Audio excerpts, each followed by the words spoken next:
Well, hello and welcome, everyone. Thank you so much for joining me for another episode of the New Construction Marketing Podcast. I am really excited to introduce my guest for today. She's a returning guest, my friend Stephanie Lindamood. So, welcome to the podcast, Stephanie. Thank you for having me, Anya. I appreciate it. I love being on your show. I love you, and I love that you're back, and I absolutely love your show. So, why don't you tell everyone about your show, a little bit about who you are, in case people are not familiar with you. Awesome. So, hey guys, my name is Stephanie Lindamood. I'm a real estate agent here in Dallas, Fort Worth, Texas, and I have a podcast called Thriving in New Home Sales. When I first was on the Anya show, it was under a different name, The Glam Life of Real Estate. So that's where you would have heard me before. But I sold over 300 homes on site before the Great Recession for new home builders. And then I've been on this side of real estate a little over 7.5 years. And I mainly specialize in listing homes. So I'm a listing specialist and I work with my builder partners, and I've listed over probably about over a little over 400 homes in the last 7.5 years. And so we're just trucking along in this awesome real estate market. Yes. So you guys definitely want to check out Stephanie's podcast. I'll be sure to link to it in the show notes. She shares a ton of really great content. So whether you're in DFW market or outside, it doesn't really matter. You want to make sure that you are following Stephanie because she always shares thebomb.com information and, definitely get on her list. She also shares a lot of great content as far as market data goes. So every single quarter, she is giving you stats specifically for DFW market. And I love that you're really dedicated to educating the sales reps about having those conversations with their customers as to the why behind what's happening. And so that's why I wanted to bring Stephanie back on the show today is let's talk about what's going on, because obviously the real estate market is crazy hot. I mean, I don't think we've Yes. seen anything like this, at least in our lifetime. And I know for you, it's Right. specific to DFW because you guys are seeing, I want to say, like on steroids for what the rest of the Yeah. country is experiencing, because you in Florida, everyone seems to be moving to Texas and Florida, right? Those are Yep. the two hot spots for people to move. But yeah, tell us a little bit about what's going on in the market, and where do you think this is going? Yeah. So I'm going to call it political flight because that's what we're seeing right now is from other parts of the country. We're getting a lot of reloads for various reasons. I mean, if you're listening in a few years from now, we're in the beginning of 2021. So we're still in what I would say is kind of pandemic coronavirus, still dealing with that. And then in addition to some political stuff that, we're all seeing with changes being made and people just wanting a different change of pace. So I think that's why you're seeing a lot of the movement. Then we've also got really low interest rates, right? So right now they're a little under 3%. We probably will see them go about 3.1 by the end of the year is what they're forecasting. But some of the things that we're seeing is even in 2020, like in Dallas, Fort Worth, we were considered essential. So we could still do real estate, but I don't think you guys could in Pennsylvania, could you?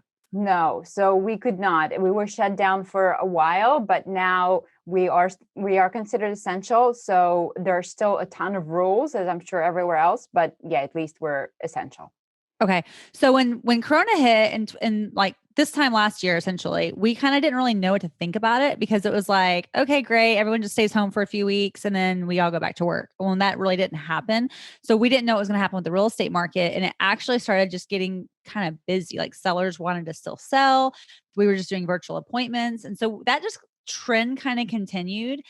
And I would say by like September of this past year, October, we started, going to market with homes and we just started seeing more and more traffic and more offers. And then suddenly, like January, December, like we've had listings where I've had 70, 80 showings and 40, 50 offers for one house. And they're offering 40, 50 grand over. We're getting price guarantees. Now that's not going to last, right? Because at some point the market will plateau out and then we've got to figure out appraisals and all that. But basically what we're seeing in a nutshell is if you look at the whole country, listings are down because either people are not wanting to move quite yet, right? Or they're just staying hunkered in.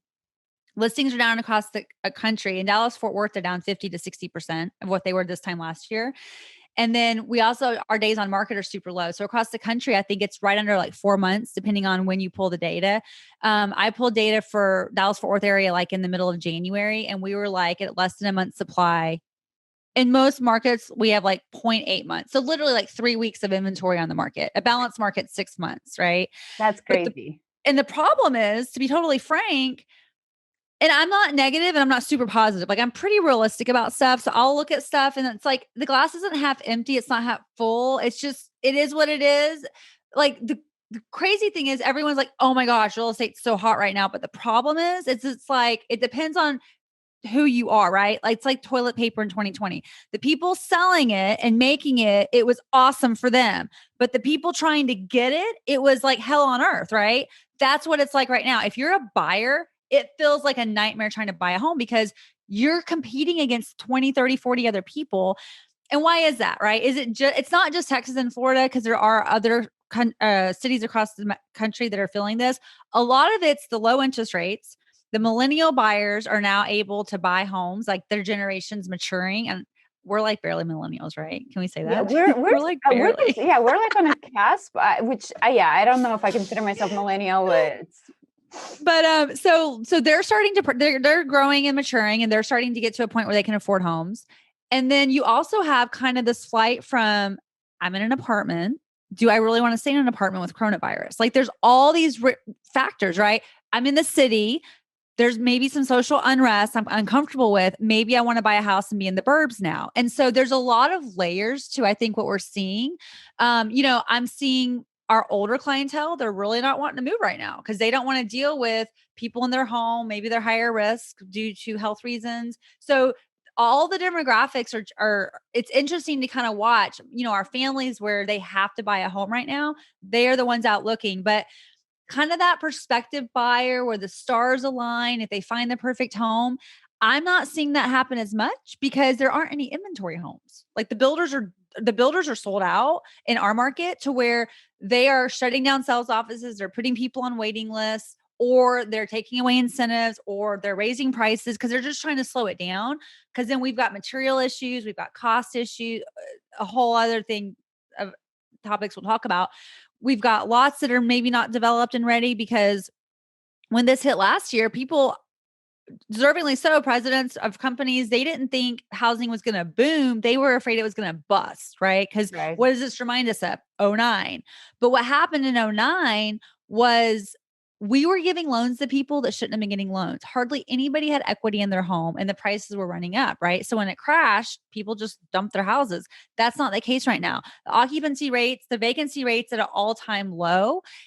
And what's happening is more and more people have equity in their homes, and the loans that they've acquired to purchase the homes, they've had to put 3 to 5 to 10% down. So they're invested in these homes. So a lot of people think there's a bubble happening, and I don't think there's a bubble at all. I think it's, you've got a lot of people that are looking for homes because we have a housing shortage across the United States. If you look at the amount of people that need and want to be in a home, there's not enough homes for them. So it's not like this false shortage. Like I read an article the other day, it was like essentially comparing Tesla and Bitcoin to housing. And they're like, actually housing is the one with the biggest shortage. Like it's a true shortage. There's way more people that want houses than there are homes. So I don't know if we're going to see relief for a while unless prices just get to a point where people can't afford them, which is probably what's going to happen to slow it down. Yeah, I was gonna say, like, what do you see? Like, how is this ever gonna get better? Like, what's the solution here? Like, what, build more houses, or like, you know, what needs to happen? I know. Is it It's that, it's hard. to get through this pandemic so that the older generation, because historically, the millennials been buying those older houses, I mean, maybe from the 60s or whatever, that never been fixed up at lower price point. Maybe they can take on some of those projects as their first time buyer. Historically, now none of these houses are up for sale because, again, to your point, they don't want anyone in the home. Plus, who in their right mind wants to go into, assisted living right now in the middle of this Right. pandemic? Exactly. So who knows, once it blows over, are we going to have this influx of all these older homes because now they're ready to move, but how long that's going to take? So yeah, Right. that's a concern because what's really going to happen, what's the solution. And then I think on the buyer side, the people that I really feel bad for are veterans, the Yes. first time buyers with FHA financing, USDA financing, where the problem for them is that none of the houses are going to appraise if they bid 30, 50 over ask. And so those are the people that are really kind of suffering, because unless you have cash to pay, and most of the time, the reason why they're using FHA financing, VA financing, USDA financing is because they don't have the cash to pay, right? So it's definitely concerning. And I think I was looking at the data from for 2020. Since 2005, I think we've had the highest appreciation in housing and prices. So, how fast is that going to go in 2021? Is it going to keep going, or what's going to happen? So again, Check nobody knows. this out. I read a Bloomberg article the other day and it was saying that prices have gone up 93% since in the last 11 years. Wow. That's crazy. So like the national average, I think it's like the sales price is 314,000. So to answer your question, I don't know, because I don't want to get like super political, but here's the other issue is when the current administration, and I don't want this to be taken out of context, like I don't believe that people should have housing. But when the current administration comes out and says housing is a right, and if they start to do some of the first time home buyer tax credits and or down payment assistance programs, again, don't get me wrong, I'm not opposed to those things. When I was in new home sales, we had the HART program, the Nehemiah program, and they did down payment assistance. But the problem is you're going to have is unless they can get more affordable housing out to the masses, those buyers are not going to be able to exercise those benefits. So it's great that the government can say, well, this is what we're doing for you. But if there's no toilet paper to buy, if there's no homes to buy, it's kind of like an empty promise, right? Mm-hmm. So I think part of it, I think that there might be some relief in the sense of, with Silicon Valley, for example, those people that work for like, let's say Facebook or Google or big tech, they're driving in every day. Maybe they're driving in on a shuttle or a bus because they live far out for what they can afford because the area is so expensive. They get bused into these places that are working on the go. Now they're being told, hey guys, you can work from wherever you want. And I think that's the other thing, is the other reason we're having the mass exodus from the big cities is because simply it's just super expensive. So if they can do their same job in live in Lake Tahoe or Montana or wherever they want to live, great, right?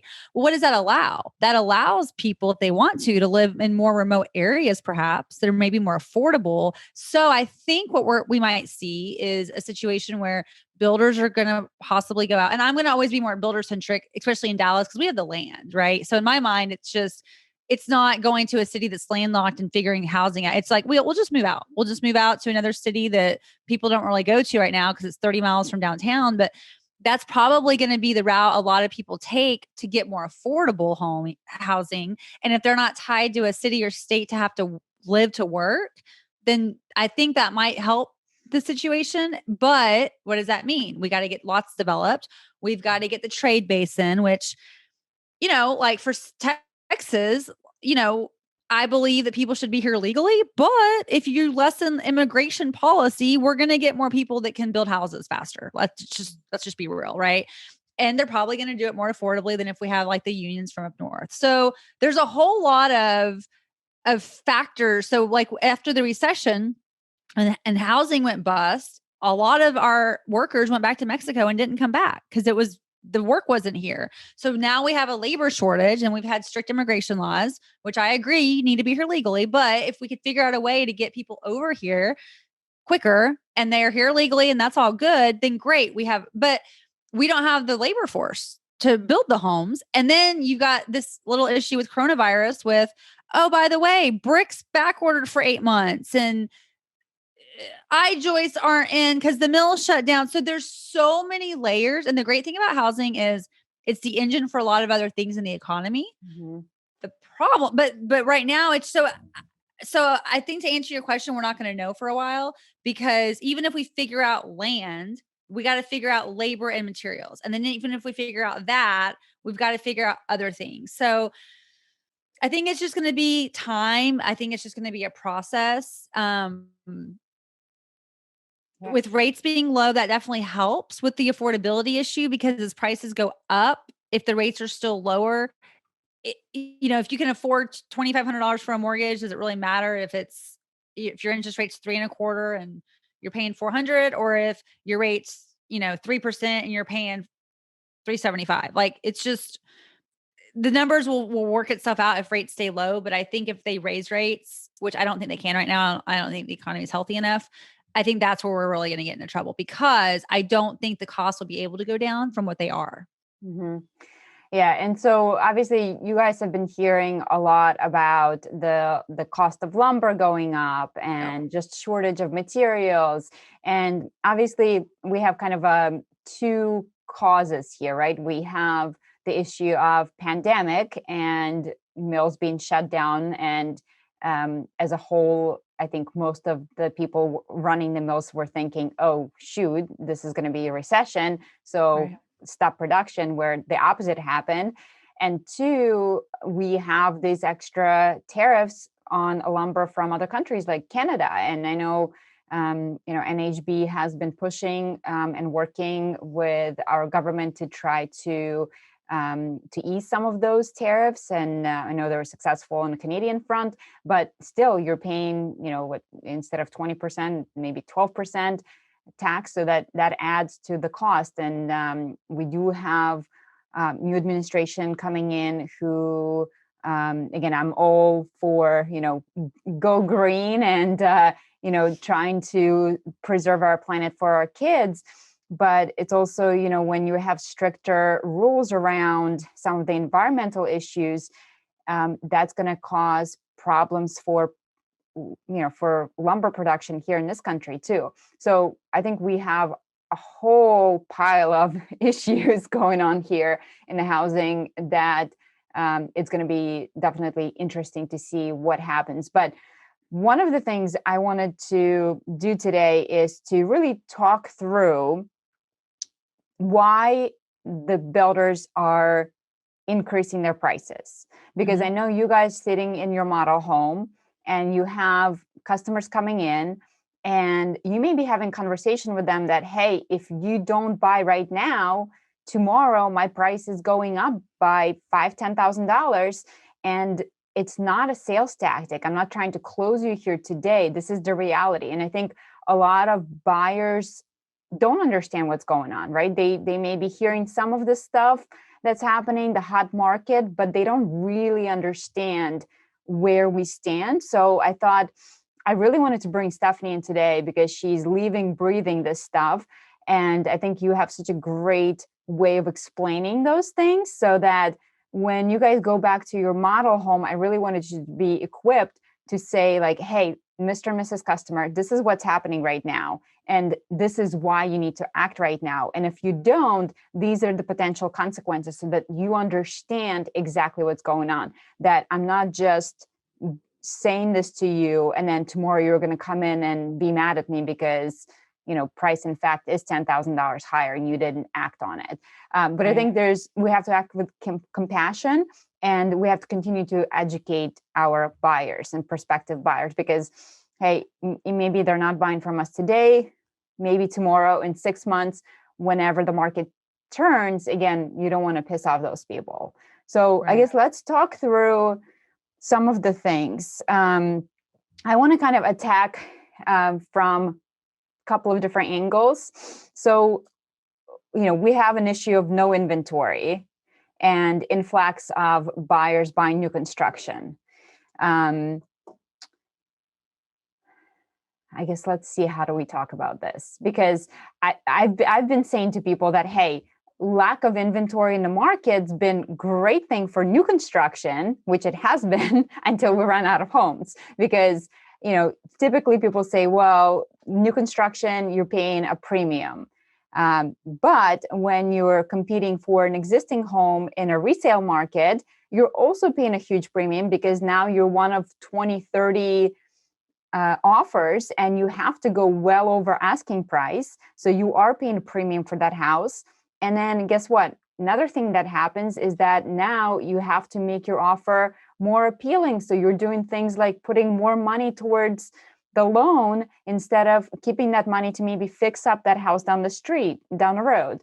And two, you're also now maybe have to waive some of those inspections going into the older home, and you have no idea if, the septic tank is completely busted, and that's going to cost you, 30 grand out of pocket right there. So more and more new construction becomes appealing in this case, because you're going to pay a little bit more, but so is in the resale market. But at least you have a brand new home that you can still do an inspection and hopefully avoid some of those issues. So I think that was great news until, again, we ran out of inventory. So Stephanie, I guess my question for you is, how do we have these conversations with our buyers or with our prospective buyers so that they can easily understand that it's not a sales technique? Yep. So let me just give you like a real life story, and maybe and then we'll kind of dive into it. So I went and I told the story on my other podcast when I was doing market conditions. I'm a dog mom. So I get my dog from the groomer, and she's like, "Hey, you're a real estate agent, right?" I'm like, "Yeah." She's like, "Can I ask you a question?" I'm like, "Of course." And she goes, "Hey, so my husband and I are about to retire in a few years. We're going to go down south to a city. It's called Waco. It's like 2 hours away. And we want to retire there, but I think I need a new agent." I'm like, "Okay, what's up?" And she goes, "Well, every house we look at online, when we call her to say we want to go see it, it's already sold. So I need to get a new agent. Like, this isn't working." And I said, "Okay, well, what else is going on? Like, does she have you set up on a search? Are you seeing what's available?" She's like, "Yeah, but everything's always sold." And I said, "Okay, so like," I said, "So it's not your agent." I said, "The problem is there's so much demand in the market down there. And like it is up here, something's hitting the market and it's just getting sold." And she's just looking at it, and she's so sweet, Mickey. She's super sweet. And she's like, "But there's got to be another website I can look at. There's got to be another website I can see what's available." And I said, "You can get another agent, but if you're telling me that your agent's been in the market 28 years and knows the area, it's the fact that there's more demand than there is supply. So if I were you, I would get in your car and drive down there and spend a weekend, 2 weekends, whatever. And you need to buy a property when you're down there, because stuff may not even be hitting the real market." So I equate that up here, right? So what's going on is you've got buyers that are busy. They're homeschooling their freaking kids. You know this because you're having to do it. They're going to work or trying to. They're trying to lead some sort of normal life 12 months into this freaking pandemic, which everyone's sick of. And they're like, the walls are closing in on their home and they're ready to go out and find a new one. So in our area, they'll go to a builder and they might get to walk to that front door. Because right now what's happening is the builders are selling so many, sometimes they're shutting the offices down for the rest of the month because they just can't. With the virus, there's no point in having people in the model, frankly, just to look at stuff that they can't sell them. And then they already are hedging that the construction costs are going to go up. So they don't really want to sell too many right now. If they can only start 6 or 8 a month and they've already sold 80, they've got 10 months worth of building to do, right? So they don't want to sell any more right now necessarily, not knowing what's going to happen with refrigerators and lumber and AC units and all that, because maybe they need to increase price, right? So what's happening is buyers are going out, and if they can get into a model home, which they aren't understanding why the doors are locked, they're walking in and the salesperson's going, "Hey, how's it going?" They're going, "Great. I really would love to be in by summer." And the salesperson's like, "Of next year?" And they're like, and then they're like, "Wait, what? We're sold out. We don't have anything. These are the lots I have, but it's going to be, I can get you in January of 2022. And they're like, "What do you mean? Like, it's January of 2021. And they're going, "Yeah, because we've already sold." So, and this is if they haven't already lost out on 4 to 5 pre-owned homes with an agent, right? Because maybe they've already gone down that process. And if they've done that, they're completely exhausted because they've already been emotionally like on this roller coaster. So they're walking into the sales office trying to figure out what to do. And the salesperson's been trying to be helpful, but they're not really telling them what they want to hear. So then they're getting frustrated because they're like, "Wait a second, I want to buy this home, but you're telling me either it's a year out," or some builders are getting to the point where they're having them sign addendums saying if the price goes up by more than this percent, you're responsible for the accelerated price. Because the builders are just trying to protect themselves, sort of like a lender won't lock in your rate if you're a year out, right? Like, they're not going to lock it in that far out. They might lock it in 60 days out, but they're not going to hedge like that. Same thing starting to happen with some of our builders, and it's to protect them on the pricing. So what I would say is it's understanding when the buyers are walking in, a lot of them have no idea because who knows what they're hearing on the news if they're even watching the news anymore, right? And then if they do hear the news, all they're hearing is it's a hot market, the rates are low, you probably have equity in your home. And that's great news. But the other piece of it is what they're having to pay for or buy in the process that look and what that looks like. It's probably going to be extended out 3 to 5 months on the build times, depending on that builder's timeline. So that's some of the news that they're going to be needing to understand, along with, to your point, because usually the buyer's response is, well, I'll just wait. Right. If it's too painful, I'm just going to wait until prices come down. And the problem is, because it's kind of like this national issue of housing shortage, especially in some markets, I don't think it's going to come down. Like, it'd be like saying, I'm going to just wait for prices in California to come down until there's a huge bust. It's probably not going to happen. You're just going to keep watching them go up, and your situation is going to get worse, whether your kids are getting bigger or what have you. And so that's where the sales counselors, in my mind, can really benefit if they can sit down, explain the market, explain it with some third-party data so that it's not their opinion, because buyers are getting a little burned up right now. They're getting a little short. They're getting a little sassy because they don't like what they're hearing and they just want to lash out. And so if you've got some statistics, if you've got some information that's not just from you that you can present to your buyers, I think that's super helpful. Third-party testimonials, just so that you can educate them. And it's no one's opinion. It's not you trying to rush them or anything. It's just you're educating them. Because at the end of the day, we don't want to be sold anymore, right? Like, sales is dead in that regard. That sort of selling. Buyers want to be educated and guided through a process, and they want to be able to make the decisions on their own, have enough information to make the right decision for them and their family, and feel like you have their back. And so, oh my goodness. Hi, Argentina. Hi. This one wandered into the room. She's making a debut. Hello. Hi. Yes, I know you want to be podcasting too. How old is she? She's going to be 10 months at the end of this month. So, oh my goodness. Yeah. Oh my goodness. Sorry about that. No, you're fine. What we're talking about, that you need more space. Exactly. Get out of your exactly. That is my life. Homeschooling, and it's been crazy. And so I think it helps to have a little bit of empathy. I think empathy is huge right now, right? Because again, the buyers are coming in, just like my dog groomers, like, they have no idea, not because they're stupid or anything. It's just, they don't do this every day, right? It'd be like me taking my dog to her and going like, how come he keeps scratching his ear? And she's like, well, you've never had him bathed or cleaned before. And that's her domain, right? Same thing here is, it's not because there's anything wrong with them, but they need to be educated, because let's be real, the market changes very quickly. Like, we went from normal market, seller's market, home selling in 2 weeks, to selling like literally in 3 days, where we're having to negotiate multiple offers, price guarantees, blah, blah, blah. And it's going to shift back again at some point. We're going to hit a weekend where we hit the market with 3 properties thinking they're all going to go. And then we're going to have a surprise. And it's going to be this, we're going to see it again. And it's going to be like, okay, great. That's the shift. And once you see it enough times, you realize it. But we're just in that period right now. But it helps if you can explain to the buyers what's going on and set their expectations. And then to just walk through pricing, because again, it's not, a lot of people think, oh, the builders are getting greedy. Yep. Not when lumber's going up 11 grand a frame pack, and not when, appliances aren't in stock and they're having to switch vendors, and not when trades are going, well, we've got plenty of business, so unless you pay me more to frame this house, I'm moving on. So and that goes the entire supply chain of the building process, whether it's land, who's developing it, what they're charging, and on up. So the other thing is with the holding cost is, if it normally takes the builder 6 or 7 months to build a home and close on it, and now it's taking 8 to 10, that builder still has holding costs, which means like insurance, utilities, property taxes, 3 to 4 to 5 extra months. That's hard costs that they've got to account for now.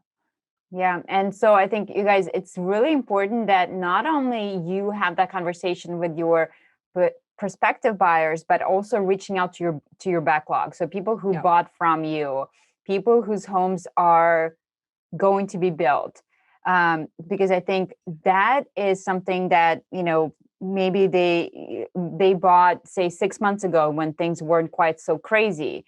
And now things are rapidly getting out of hand with pricing going up. We can't get certain things. So it's really important that you reach out to them and have those conversations so that when you call them and say, hey, I know you spend 2 months really excruciating over that tile you wanted in your owner's bathroom and that you decided on.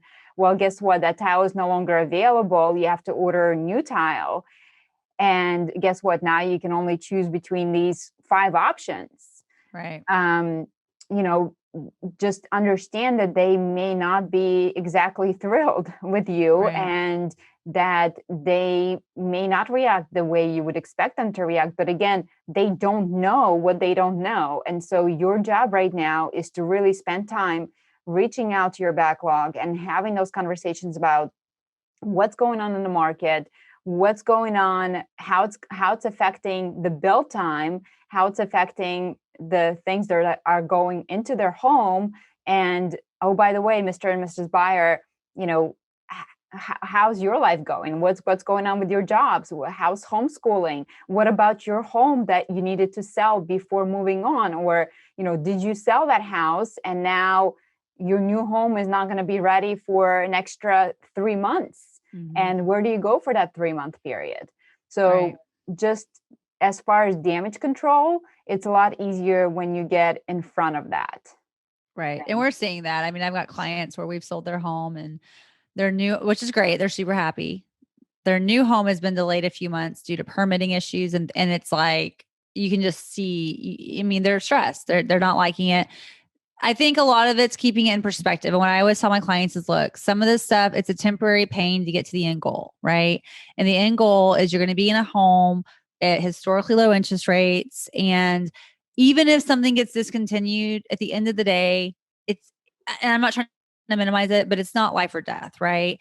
Okay, you may not love that tile, but what's the alternative? It's not builder XYZ. It's not that we didn't order enough. It's not that, because then you got the other issue of them wanting that discounted, right? And then wanting stuff for free. And it's like, wait a second, like, we don't control the manufacturers. We certainly want to have a good level of customer service.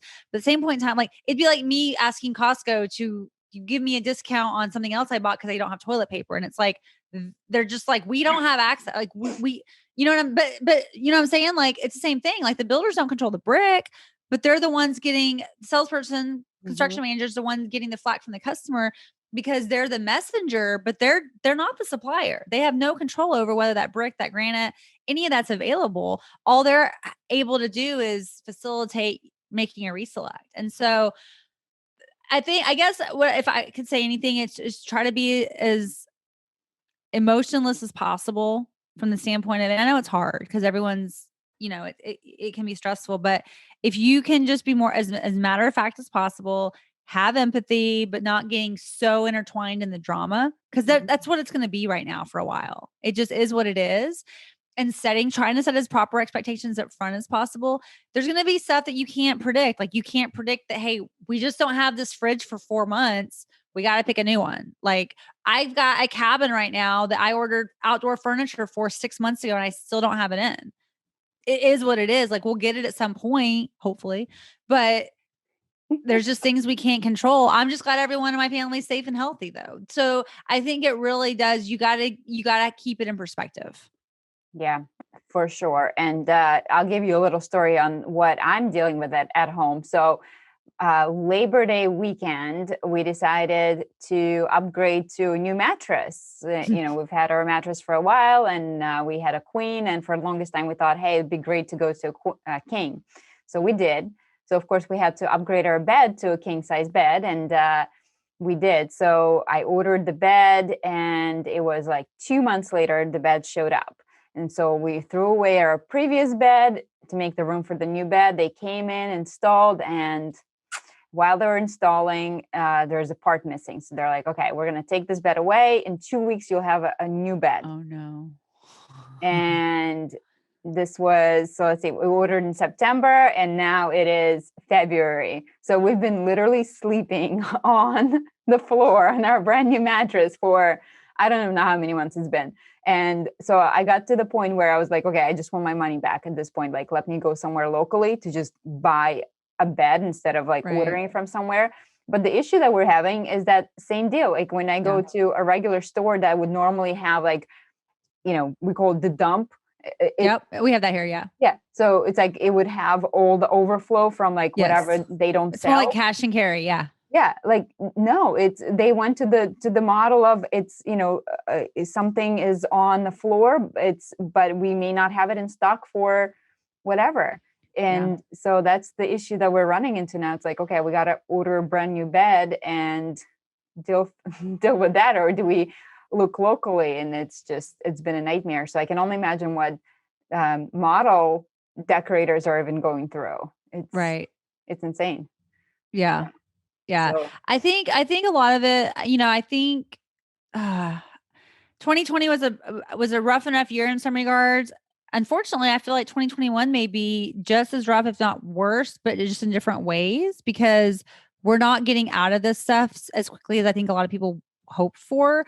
And it's just going to throw different challenges at us. And so I just think if we can be resilient, if you're sitting in your model or your sales office and there's going to be a lot of factors, whether it's you're on a governor where you can only sell so many a month, whether you're getting price increases, whether you've got, the people on contract are happy because they've got built-in equity, right? So that's positive.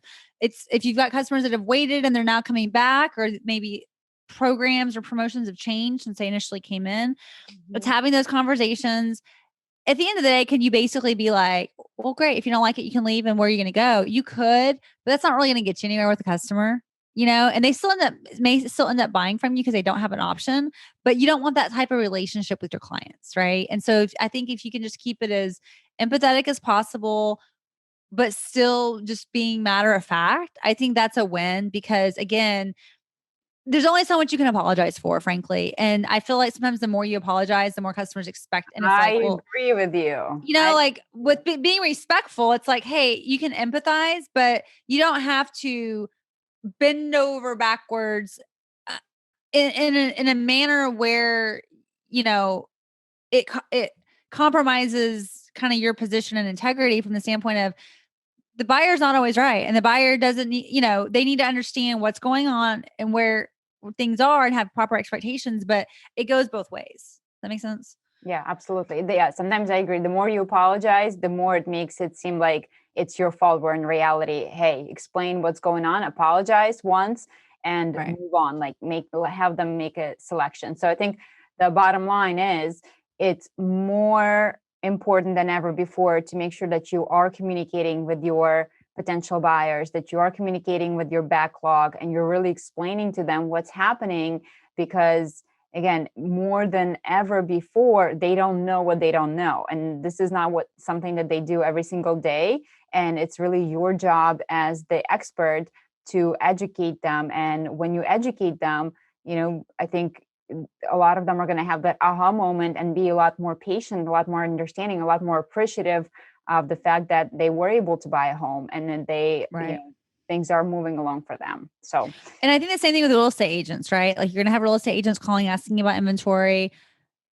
Sometimes I hate to say I'm an agent because you just get lumped in, but it's like, they don't always understand what's going on either. Like they're calling sales offices going, hey, do you have anything for March? And it's like, March of 2022. And they're going, no, like I've got 9 buyers. I need to be in, there's nothing. And I'm not trying to sound negative. It's just, it is what it is. There isn't anything. And so it's even educating the agents so that they understand, so that they can then set proper expectations. Because a lot of the agents and even the salespeople, talk to my salespeople, I'm like, look, we've kind of made our year, right? And that's not a bad thing. We're building backlog for 2022, probably in the next month or two, because build times are so far out. But the reality is a lot of people need to look at what they've got on the books for this year and probably maybe do some saving, because they're not going to have the inventory that just falls in their lap that they can sell a few in the summertime and they close by the end of the year. It's not there to be had. A lot of people, though, the great thing is they have the backlog because they have sold so much, which is great. But it's just realizing that, so that you have that even flow emotionally, so that you're not stressing out so much, setting the right expectations with the buyers if possible. There's going to be some surprises. And maybe tell them, hey, once your foundation pours, I'm going to give you bi-monthly, or bi-weekly, every other week. Because sometimes there's not a lot that goes happens in 7 days, right? But every other week, I'm going to send you a quick text or an email or a picture of your house or just something, or have your assistant do it, so they know know what's going on. They know you care, or however, whether it's the builder that does it, whatever. But yeah, I think multiple touches throughout the process as far as communication with the buyers are important. And honestly, addressing stuff. The biggest thing I see is the issue is when salespeople decide not to address something with the buyer, thinking it's going to go away. And then a mountain, the molehill turns into a mountain and it's just a mess. And then that causes a lot of stress. Absolutely. I couldn't agree more with you. Now, you guys, if you are in DFW area and you're looking for a trusted real estate agent who can help sell your clients' homes fast so they can move into their brand new home with you, make sure you give Stephanie a call. So, Steph, why don't you plug yourself? Where can we find you? Where can we connect with you? Awesome. So I hang out. I'm pretty much on Facebook and Instagram. And Instagram is Miss MS Stephanie Lindamood. And then if you want to go to stephanielindamood.com, I've got a website. You can see all my real estate stuff. You can see my podcast. I also have a blog called The Glam Girl Boss, which is going to be found there, which is just kind of fun stuff. Everything's just mainly about how to thrive in your life and business. And I'm a real estate nerd, so it all gets jumbled up there. But yeah, find me on Instagram. I'm on LinkedIn and all that, but I'm most active on Instagram and then the website. Awesome. And I'll be sure to link your information on the show notes as well. And you guys, please be sure to subscribe to Stephanie's podcast, Thriving in New Home Sales. She shares a lot of amazing information, whether you're in DFW area or elsewhere. I'm always learning something new from her every single time I listen. So thanks for being here today. And hopefully I'll have you back on the podcast very soon again. Awesome. Absolutely. Thanks for having me. Bye. Bye.